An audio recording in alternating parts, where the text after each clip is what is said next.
Hi dear student, welcome to math educator Ashish sir. हम standard 10th के math के chapter number 3 pair of linear equation and two variable chapter का most important question solve करने के लिए जा रहे। तो हमारे पास क्वेश्चन है 2024x plus 2025y is equal to 1 and 2025x plus 2024y is equal to -1.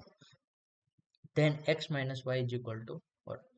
0 minus two two -1। CBSE 2026 का सिंपल पेपर का क्वेश्चन। इसका सॉल्यूशन स्टार्ट करें उससे पहले यदि अभी तक आप लोगों ने हमारे चैनल को सब्सक्राइब नहीं किया तो चैनल को सब्सक्राइब कर लीजिए, वीडियो को लाइक कीजिए और मैक्सिमम फ्रेंड के साथ शेयर करना भूलना।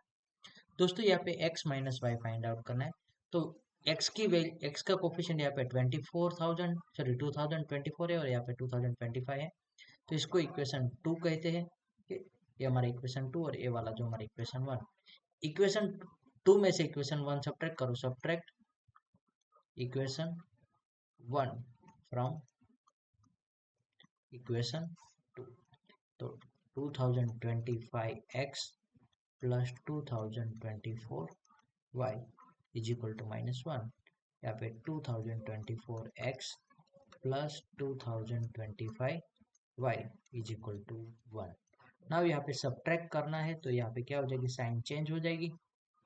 साइन चेंज करेंगे यानी कि यहाँ पे माइनस हो जाएगा, यहाँ पे भी ये माइनस हो जाएगा और यहाँ पे भी माइनस हो जाएगा।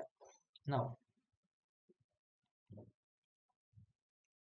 2025x माइनस 2024 करेंगे तो x मिलेगा। 2024y माइनस 2025y करेंगे तो -y मिलेगा। और यहाँ पे -1 -1 -2। तो आपके पास आंसर ऑप्शन कौन सा? ऑप्शन बी जो आपका आंसर होगा, -2। तो जब भी आपको ऐसा क्वेश्चन दिया हो कि x माइनस वाई या तो x प्लस 1, तो यहाँ पे सिंपली दोनों इक्वेशन का एक बार एडिशन और या तो सब्ट्रैक्शन करोगे तो आपको आंसर मिलता ही होगा। Thank you student watching for my video. Have a nice day.